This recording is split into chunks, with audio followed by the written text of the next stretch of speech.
শুভেচ্ছা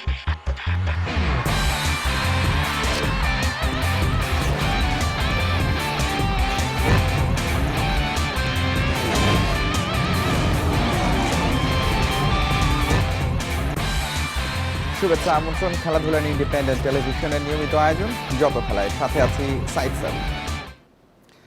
খেলাধুলাকে সারা দেশে ছড়িয়ে দেওয়ার জন্য ৮ বিভাগে স্পোর্টস হাব গড়ার পরিকল্পনা চূড়ান্ত করেছে যুব ও ক্রীড়া মন্ত্রণালয়। সংযুক্ত আরব আমিরাতের আর্থিক সহায়তায় হবে প্রকল্প বাস্তবায়ন, জানিয়েছেন ক্রীড়া উপদেষ্টা আসিফ মাহমুদ সজীব ভুইয়া। শনিবার ক্রীড়া দিবসের আয়োজনে একথা জানান তিনি। ভোরের আলো ফুটতেই ওসমানী স্মৃতি মিলনায়তনের সামনে দেশীয় ও আন্তর্জাতিক সংস্থা, ফেডারেশন, ক্রীড়া সংগঠকদের মিলন মেলা। ঈদের আমেজ শেষ হতেই জাতীয় ক্রীড়া দিবসে রঙিন আয়োজন। ঘোড়ার গাড়ি ও ব্যান্ড পার্টি নিয়ে র্যালিতে যোগ দেন তারা। আয়োজনের উদ্বোধন করেন ক্রীড়া উপদেষ্টা আসিফ মাহমুদ সজীব ভুইয়া। এমন দিনে ক্রীড়াবিদদের দারুণ এক সুখবর দিয়েছেন তিনি। আধুনিক স্পোর্টস ভিলেজের অপেক্ষা দূর হতে যাচ্ছে বাংলাদেশের। আমাদের মাননীয় প্রধান উপদেষ্টা ডক্টর মোহাম্মদ ইউনূস স্যারকেও জানিয়েছে বিষয়টা। স্যার যখন সংযুক্ত আরব আমিরাতে গিয়েছিলেন কিছুদিন আগে, তিনি সেখানে বিষয়টি তোলেন এবং সংযুক্ত আরব আমিরাত সরকার আমাদেরকে আর্থিক সহযোগিতা করার ব্যাপারে একমত হয়েছে। ৮টি বিভাগে 8টি স্পোর্টস হাব করার ব্যাপারে সিদ্ধান্ত হয়েছে। এখন মন্ত্রণালয় কাজ করছে। আশা করি যে আগামী অর্থ বছরেই আমরা কাজ শুরু করে দিতে পারবো। এদিকে 10 জুন এশিয়ান কাপ বাছাইয়ে বাংলাদেশের হোম ম্যাচ সিঙ্গাপুরের বিপক্ষে। তবে ভেন্যু নিয়ে এখনো শঙ্কা কাটেনি। 4 বছর ধরে চলছে জাতীয় স্টেডিয়ামের সংস্কার কাজ। ক্রীড়া উপদেষ্টা অবশ্য আশ্বাস দিয়েছেন, জাতীয় স্টেডিয়ামে বসে হামজা চৌধুরীর খেলা দেখার সুযোগ পাবে সমর্থকরা। বাফুফে মাঠের ঘাসের আর একটু কাজ করবে এবং আমাদের লাইটিং থেকে শুরু করে আপনারা দেখতে পাচ্ছেন প্রায় কমপ্লিট। আশা করি আগামী আমাকে যেটা জানানো হলো 20 দিন থেকে 1 মাসের মধ্যে ফুল মাঠ রেডি হয়ে যাবে খেলার জন্য। সো জুনে আয়োজন করতে কোনো অসুবিধা হবে না। শুধু ঢাকাতেই নয়, ক্রীড়া দিবসে প্রত্যেক বিভাগ, জেলা ও উপজেলায় নানা আয়োজনে দিনটি উদযাপন করে ক্রীড়া সংস্থা। Shamim Ahmed, independent news, Dhaka.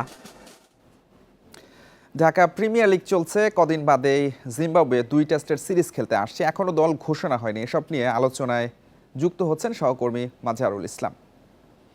মাজার, 11 তারিখ থেকে ক্যাম্প শুরু হওয়ার কথা সিলেটে, এখনো দল ঘোষণা হয়নি। কবে নাগাদ দল ঘোষণা হতে পারে এবং সেটা কি চূড়ান্ত স্কোয়াড হবে কিনা? দেখুন, আমরা যেটা জানতে পেরেছি সেটা হচ্ছে প্রথম দিকে হয়তো 3 থেকে 4 জন ক্রিকেটার বেশি থাকবেন স্কোয়াডে। এরপর হয়তো সেখান থেকে ছাঁটাই করা হবে। আপনি জানেন যে ঢাকা প্রিমিয়ার ডিভিশন চলছে, সেখানে বেশ কিছু বড় নাম থাকে। যেমন 11 তারিখ অথবা 12 তারিখে ক্যাম্প শুরু হওয়ার কথা রয়েছে, কিন্তু 12 তারিখে একটা বিগ ম্যাচ রয়েছে, আবাহনী মোহামেডান। এই দুই দলে কিন্তু শিরোপা রেসে এগিয়ে আছে। সেখানে একটা কথা চলছে যে কোনো একটা মানে একটা দিন যদি ডিলে করা যায়, মানে ক্যাম্প শুরু হলো 12 তারিখে, হয়তোবা ওই দুই দলের তারকারা একদিন পরে জয়েন করবে, কারণ বিগ একটা ম্যাচ, তারপরে হয়তোবা তারা ক্যাম্প করতে পারেন। সেই দিক থেকে খুব বড় একটা দল দেওয়া হবে তেমনটা নয়, কারণ খুব বড় একটা দল দেওয়া হলে কিন্তু প্রিমিয়ার ডিভিশন ম্যাচগুলো খেলতে পারবেন না। আগে যেটা হতো, আমরা 18 থেকে 20 জন দেখতে পারতাম বা তার থেকে বেশি দেখতে পারতাম যে প্রাথমিক স্কোয়াডে থাকতেন। কিন্তু এবার মনে হচ্ছে যে 14 জন স্কোয়াড তো দেওয়া হয় ঘরের মাঠে যখন সিরিজ হয়, 13 থেকে 14 জনের স্কোয়াড থাকে, সেটা হয়তো 16 থেকে 17 জন হতে পারে। সেখান থেকে হয়তো শেষ দিকে হয়তো 1 থেকে 2 জনকে বাদ দেওয়া হতে পারে, সেটা জানতে পেরেছি।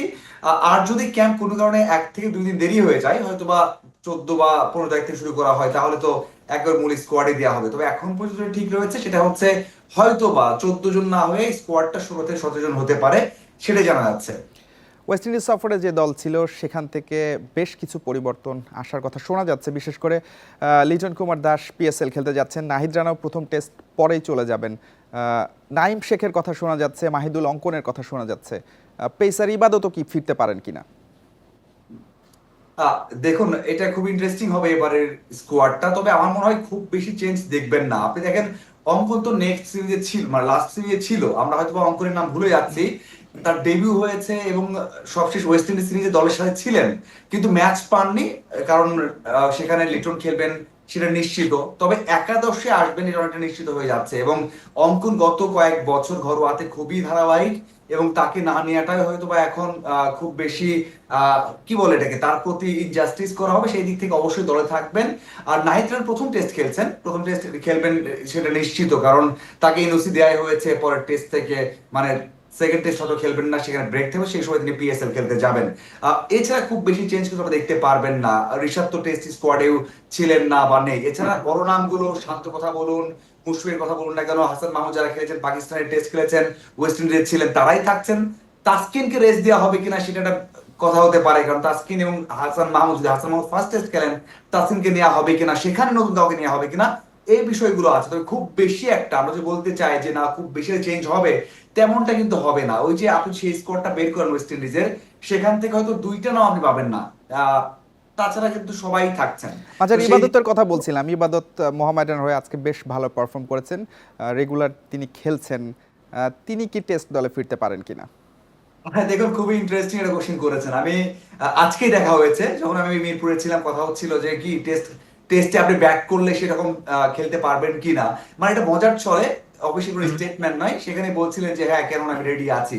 কিন্তু টেস্ট ম্যাচ যখন খেলাবেন একটা ক্রিকেটারকে, যিনি কিনা গত 2 মাস বা 2 বছর খেলতে পারেননি, 4 ডেজ ম্যাচ খেলেননি, সেই দিক থেকে একটা ব্যারিয়ার থেকে থাকে। এবং বাংলাদেশের পেস ডিপার্টমেন্ট কিন্তু সেট এখন, সেখানে হঠাৎ করে একজনকে নিয়ে আসা, যিনি কিনা 4 ডেজ ম্যাচ খেলেননি, 2 বছর ইনজুরিতে ছিলেন, লঙ্গার ভার্সনে বা বিপিএল ও রেগুলার ম্যাচ খেলেননি, এনসিএল এ ম্যাচগুলো খেলতে পারেননি, তো সেই দিক থেকে তার উপর খুব একটা ভরসা রাখা হবে না। আপনি যদি বলেন যে সুযোগ পাবেন কিনা, আমি বলবো একেবারে না, সেই সম্ভাবনা নেই। তবে অবশ্যই তার সেই পেস, সেই ফিটনেস ব্যাক করলে মানে অদূর ভবিষ্যতে। মাঝার ছোট করে জানতে চাই, 11 তারিখে ক্যাম্প শুরুর কথা রয়েছে, 20 তারিখ প্রথম টেস্ট।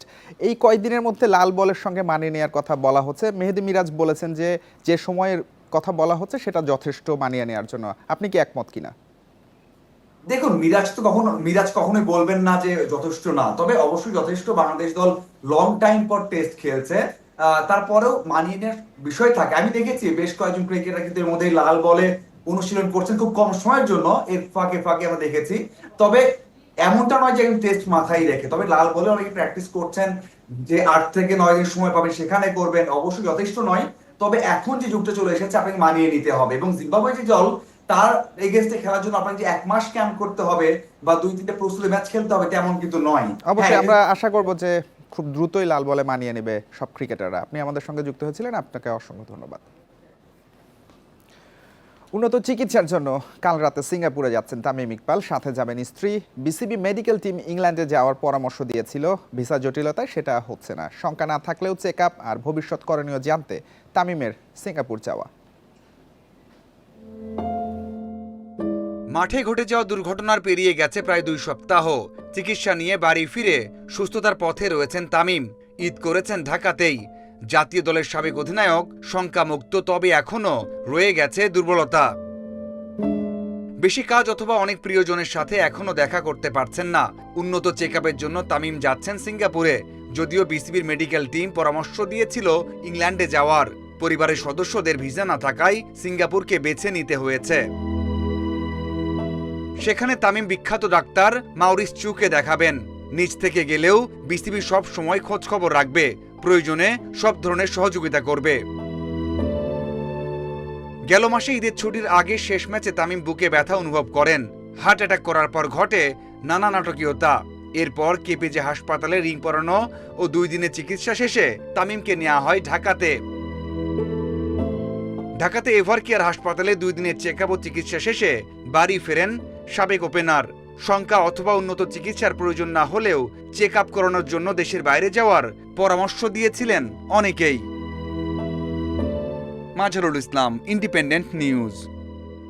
বুধবার থেকে পাকিস্তানের শুরু হচ্ছে নারী ওয়ানডে বিশ্বকাপের বাছাই পর্ব। 6 দলের লড়াই, মূল পর্বে জায়গা করে নেবে 2 দল।